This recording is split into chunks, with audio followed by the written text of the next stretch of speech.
Hey, this is Greg McAfee, and welcome to the Greg McAfee Show. Now let's get started.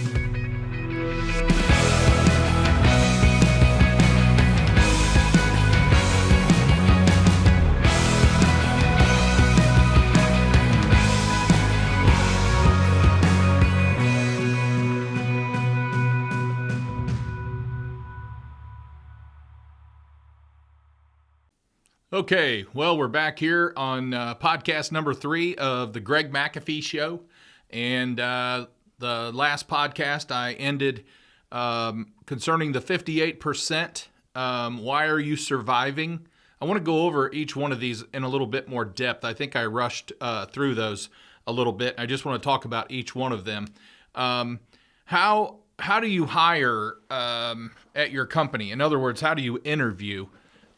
We used to do it wrong for years. We would interview people maybe one time, maybe 2 tops. But I would do most of my interviewing, and if I liked them or if they served in the Marine Corps, which, by the way, is the Marine Corps birthday today, 245 years, Semper Fi, my beloved Corps. But anyway, if they were in the Marine Corps, or if they had a Harley Davidson, or if we had something in common, a lot of times I would hire them, and it was not always the best way to hire. Not only that, but sometimes we would hire people, and we didn't do background checks back then. We did have to do pre-MVRs for driver's license. Just to make sure they could be insured. But we just hired wrong. They didn't stick. Probably 75% didn't stick, and it wasn't good. So we got better at our hiring skills, and we put systems in place to hire better. Basically, what that means is that I quit doing. I was not the first interviewer. I trained other people how to interview, and I did not do all the interviewing, and except for key people, of course. But I trained other people to interview. They would ask a certain series of questions. We also got really good at doing phone interviews first. Save a lot of time. People coming in, let's do a phone interview. Matter of fact, let's do it at 8 a.m. in the morning. That way we can see how they act at 8 a.m. because we start around 7 a.m. and I want to see what they're like at 8 a.m. Do they sound like they just woke up? Are they alert? All that kind of good stuff. So there's many reasons why we do what we do during our interview process. It's very important. We have a much better stickability rate than we used to. So basically what happens is we do a phone interview. If they pass that, they come in for an interview. If they pass that, someone else interviews them. If they pass that, we discuss, and then we always ask them, if we were to make you an offer, are you prepared to accept? I do that because I don't want to just make them an offer and then they go, okay, let me think about it.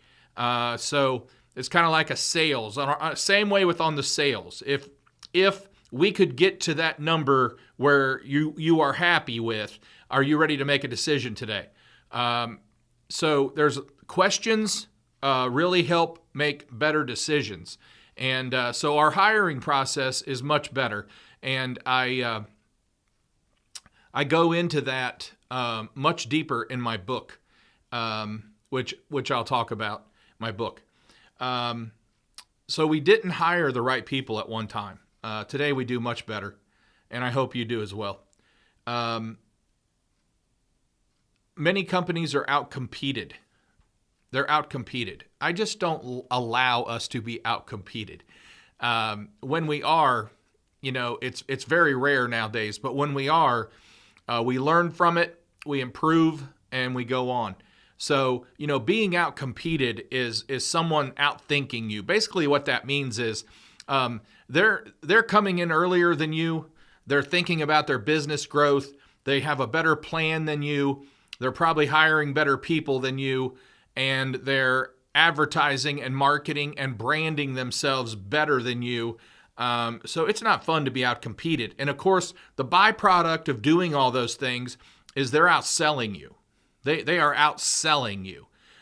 When you go on, when your team or your team go on an estimate for a new system, your closing ratios are probably not as high as theirs.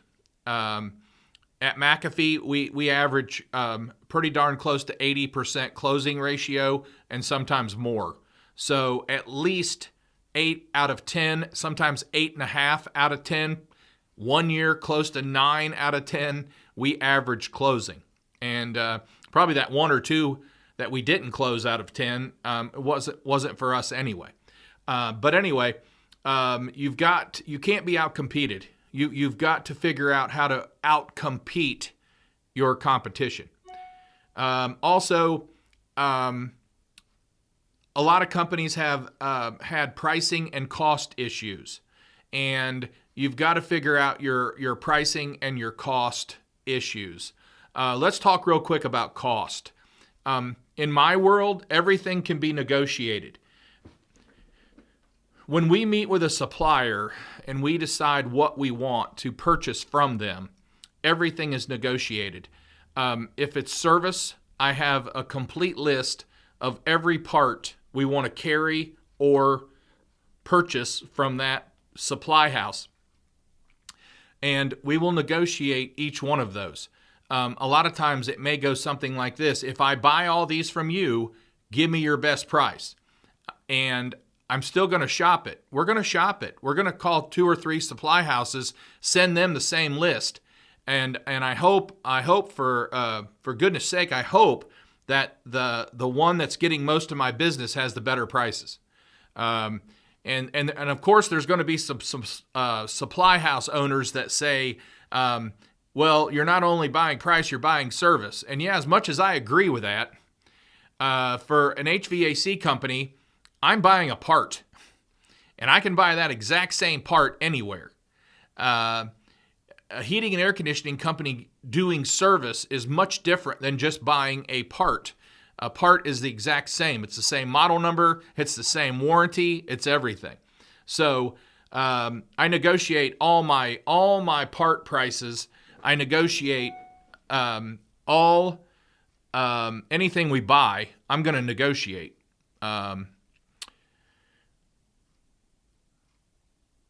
So as far as pricing goes, we have fine-tuned our pricing over the years, and our gross profit margins average around 55 to 58%. So I've got my pricing down well. We're never the lowest as far as an estimate goes. We're never the lowest.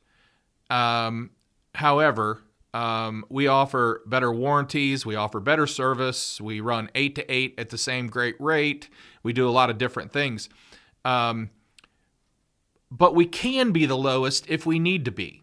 And basically what I mean by that is when you're running a debt-free operation, and it took me a while to get there, but when you're running a debt-free operation, you're free. It's called freedom. If we get into a situation where I want to take a job away from a competitor and it only has to do with price, let's say it's a very slow season and we're just trying to keep our guys working, I'm flexible. I don't have to make a certain amount right now. I've probably made that amount, 10 times over throughout the year, and I'm good to go.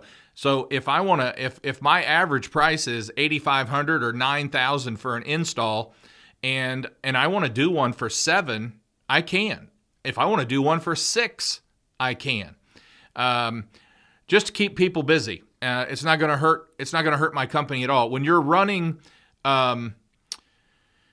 very tight margins and not selling enough and not running your business effectively or being a good steward, you can't do that because you need to make a certain amount on every sale. And if you do that, it's going to affect you. You might not be able to make payroll. I coach and consult a lot of different companies that have a hard time sometimes making payroll, and that's not a good place to be at all. So they also lacked a business model. You've got to have a business model. You got to know what you want to do when you grow up. It's the model. It can be a plan, but you've got to have a plan. You've got to have a model. What's your business look like? At McAfee, we're 95%. We are 95% residential. We don't take on new construction, zero new construction. We don't even work on boilers. We don't work on oil heat. 5% of our work is extremely light commercial. And like I said before, it's only because our customer base, they own businesses and or offices, and they want us to service them. And some of them we do. So that's our plan, though. That's our model. That's what we look like. We also have a model of what we want to look like, what our building looks like, what our trucks look like, what our uniforms look like, what our technicians look like, all that kind of stuff. Very, very important. You've got to know, you've got to have a model. You've got to know what you want to be. They also had poor marketing skills. Poor marketing skills. You know, marketing starts with you. Let's just say that. If you're the owner, if you're the general manager, it starts with you. If you're the VP, whatever your title is, it starts at the top and it trickles down. Marketing is very important. There's a difference between marketing and advertising, and there's a difference between marketing, advertising, and branding. They're all three different. They all work together, but they're all three different. So you've got to market yourself. It's going back to the business model, knowing who you want to be, and then marketing yourself that way. In other words, when I was in a garage, working out of our garage, everything was free delivery because I didn't want anyone coming to our garage. I didn't want anyone to know we worked out of a garage. I wanted to create an image that was much higher than a garage. So everything was free delivery. You bought a filter, we delivered it free. Everything was free delivery. When I built our building next door to me right now was 11,000 square feet in a very high market area, very professional. It was a business park. Guess what we quit doing? We quit delivering free. Everyone had to come into the business building, rather, to pick up parts or filters, whatever we were selling. So I wanted everyone to come in and see the model, see the facility. When people came in, it made them go, wow, I didn't think a heating and air conditioning company would work out of such a building like this. We still get that today, 10 times fold today. But anyway, you've got to market yourself well. It starts with your guys. It starts with your trucks. We wash trucks. Matter of fact, I just had our entire fleet detailed, meaning washed, waxed, inside out, tires, wheels, everything. I do that twice a year. But it's their responsibility to keep their trucks clean. Years ago, I used to say, you never see a dirty UPS truck. And I still rarely ever see a dirty UPS truck. Now, Amazon trucks are a different story. But I don't know if it matters to Amazon if their trucks are clean or dirty. However, that's another story. But you got to market yourself well. Your truck's got to look good. Your uniform's got to look good. Your guys got to look good in the uniforms. We wear full uniforms. There's no jeans. There's no T-shirts. None of that kind of stuff. We got to keep ourselves looking good. If you're going to wear a hat, it's got to be a McAfee hat. Yes, you have to wear a belt. And yes, your shoes, you need to wear work boots. Yes. So all those things matter to me. They matter to me, so they matter to my company, and that's what we're going to market.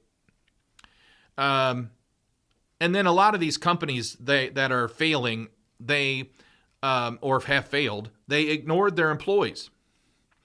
Your employees, that's your team. You can't win a football game by ignoring your team as a coach. the team's going to win the game. The coach is going to coach the team to win the game, but you can't coach without a team. You can't have a company without your team. You can't have a company without a strong team. You can't have a company without customers. What do you do to take care of your customers? We service above and beyond our competition. We service people above and beyond our competition. Employees are number one. Customers are number two. If we don't take care of our employees first, we won't have customers second. So very important. Take care of your team. They'll take care of you. So, are you ready to be a leader? Are you ready to lead this thing? There are so many companies that have business owners that are just not prepared to lead. And I truly don't understand why they get in business to begin with, because they're not prepared to lead. I mean, I guess if you just want to stay a one-man shop forever, then that works for you, whatever. But if your goal is to have a business, you're going to have to learn and be ready to lead. So the Greg McAfee approach is L.A.P.P. L.A.P.P. It's my method of coaching. It's my method of teaching. It's my method of everything I do in growing businesses outside of McAfee. And L.A.P.P. stands for Learn, Act, Produce, and Prosper. And what do you say we take a lap and let's go over this?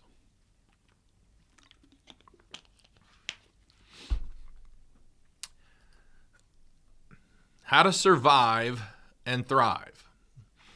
The first word for L.A.P.P. is learn. How many books have you read this year? How many books have you read in the last 5 years? How many books have you read since you've been in business? I don't always like to compare things to me. However, if I wouldn't have learned to like reading, I would not be sitting in this chair today at all. I didn't go to college. Like I said, I hated school growing up. It bored me. It was not for me. College was definitely not for me. But when I started my business, I told you the first book I read was Business by the Book by Larry Burkett, Business Principles of Running a Business. And I read that a few times, but I've read over 1,000 books since then. Reading is very important. Reading is where I get a lot of my ideas and knowledge from. Readers don't have to be leaders, but leaders have to be readers. I also take multiple classes a year. Anytime there's a really good class to take, I'm going to be there. How many classes have you taken lately? And I'm not talking about a class on how to clean a condensing coil. I'm talking about a business class. I'm talking about how to grow your business. If you're listening to this podcast, you're probably ahead of 75% in your competition. So find out how to take classes. There's all kinds of places to take classes. I don't care what city you're in, there's all kinds of places to take business classes. You can take them through the Chamber of Commerce. They have business classes. You can take them through local community colleges. They have multiple business classes. You can take classes online today. I'm certified to teach and coach through the John Maxwell program, and John Maxwell has several online courses that you can take. Hire a coach. I've actually had a coach since the second or third year in business. I did work for a gentleman who owned a little company called Bear Management, B-E-A-R Management. And his last name was Bear. His Bear Management. And I hired him. I said, I need help. I'm a young company and I need some help. And he got me going in a few areas, and I probably hired him for 6 to 8 months or something like that, and then I found a better coach, and then I went from that coach to a better coach to a better coach, and the more I learn, the more I expect my coaches to know. And yes, you can pass up a business coach, so you need to know that, because you don't want to stick with the same coach forever. You've got to keep going. Go to a higher level coach. I'm a business coach myself. I've been doing this for 12 years. I don't have long contracts because I don't believe in long contracts. I have 3-month, I call them the 3-month bursts.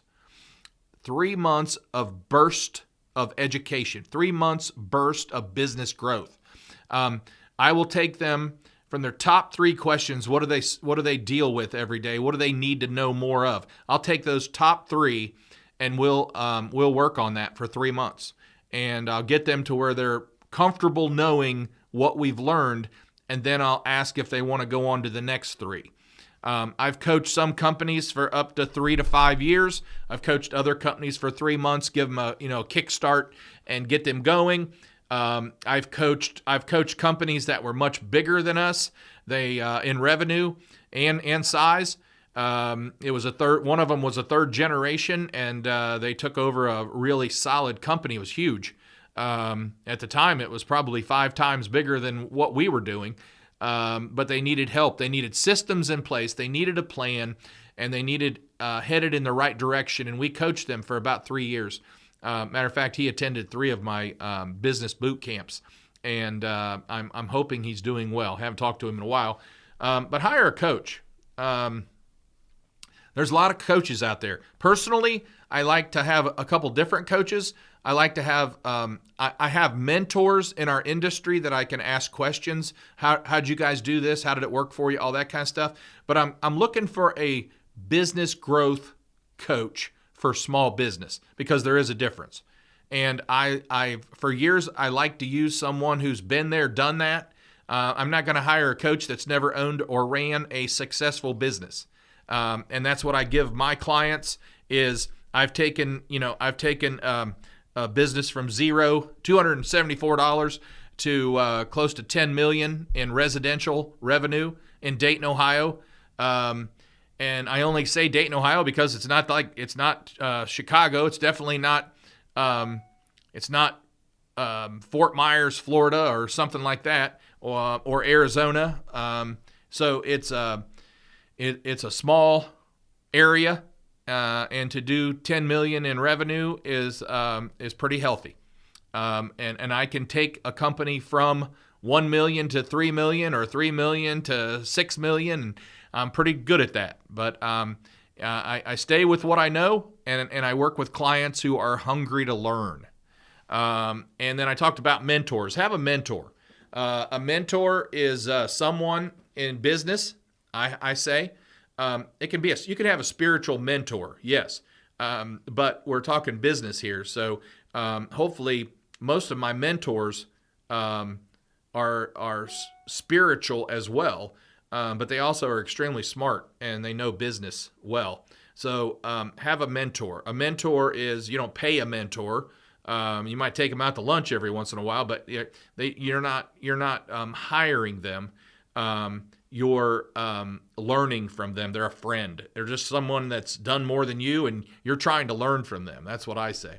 And then do a lot of research. Know what your competition's doing. You know who your competition is. We only have 2 competitors out of 500 that we really compete with on a regular basis. We know those companies. We know what they do. We know how many employees they have. We know how many trucks they have. We know the brand they sell. We know their prices.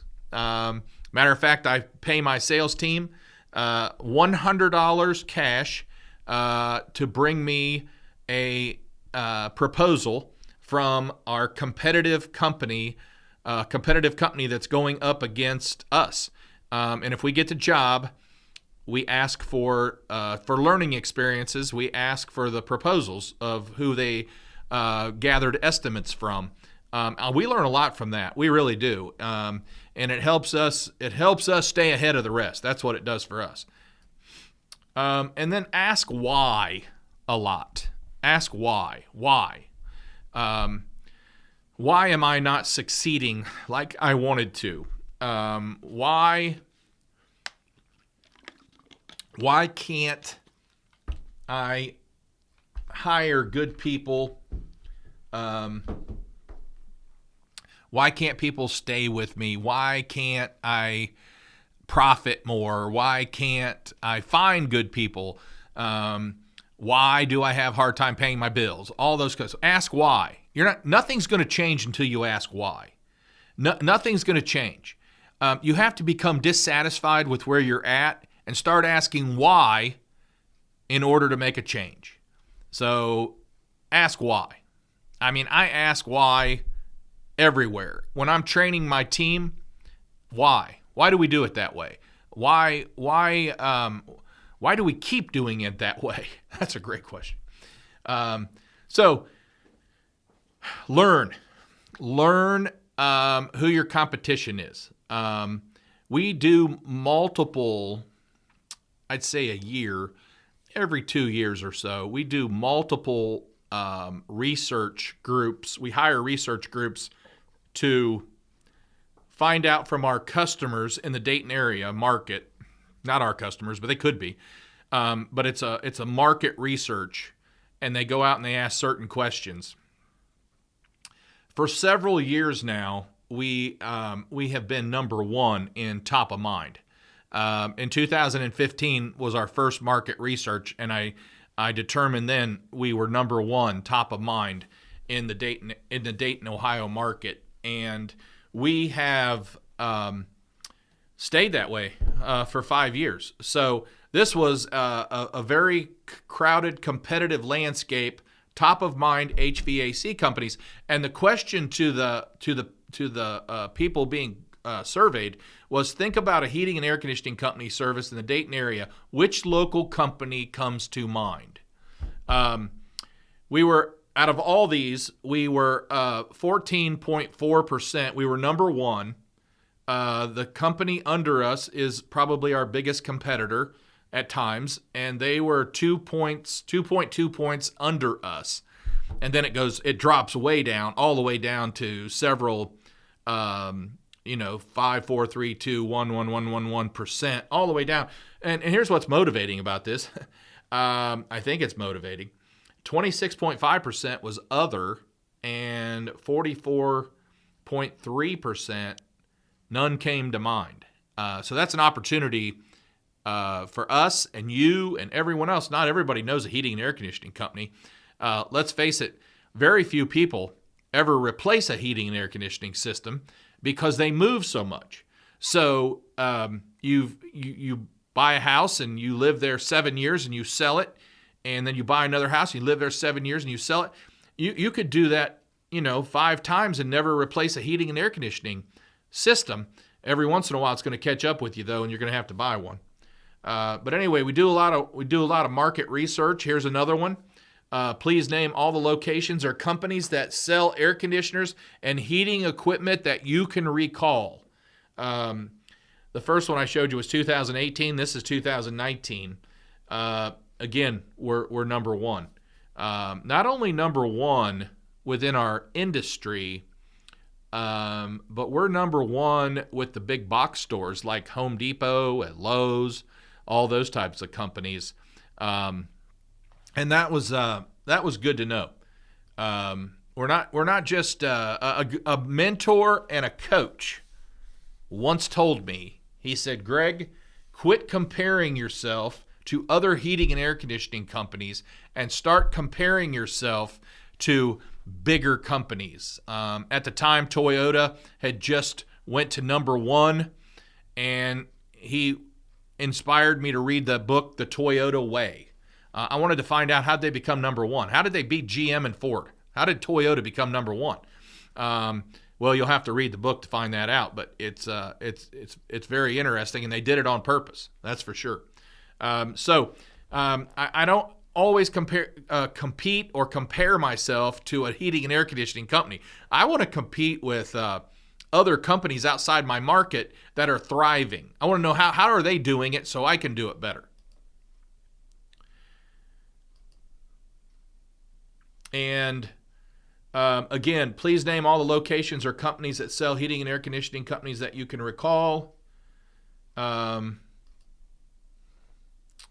so there's multiple surveys that you can have done. Go to your media company and let them know you'd like to be part of the survey. And then you can hire a private one if you want, but that'll cost you a little more. Also, part of learning is reading. Like I said, reading. Here's some books. I'll just kind of go through these in case you can't see this, but some of my favorite books, Blue Ocean Strategy. Great book. It's about getting out of the red. The red is the blood of the sharks. And if you're competing with all the sharks, it's not like Shark. It is like Shark Tank, but it's not like Shark Tank. It's bloody, and it's a mess. It's lowball prices. It's hack jobs. We got into the blue ocean a while back and never looked back. You can stay in that bloody mess, but my ocean is clear. It's easy to swim in. It's freedom. It's nice. I don't have a whole lot of competition. Also, great book, older book, Good to Great, Jim Collins. John Maxwell wrote a book, Develop the Leader Within 2.0. He just rewrote that. Entre Leadership by Dave Ramsey. Who Moved My Cheese? Very quick read, Who Moved My Cheese? If you're going to be in business, you're going to have to change, and Who Moved My Cheese is all about change. The E-Myth, they actually make an E-Myth for contractors by Michael Gerber. Great book for you to read. Quit working in your business and start working on your business. Simon Sinek wrote a book called Start With Why. So I said, ask why a lot. Great book. Start with why. Theo Etzel sits on my board of advisors. He owns a business in South Florida called Conditioned Air, 50 million plus business. And he wrote a book called Invest Your Heartbeats Wisely. Good book. And, there's multiple other books that you can read, but those are some of mine. All right, so that's going to wrap it up for today, the Greg McAfee Show. Next time, we're going to start with part of the L.A.P.P. We're going to talk about Act, Produce, and Prosper. And I hope you guys have a great day, and I hope you've learned a lot today. So I just say, carry on and make it a great day.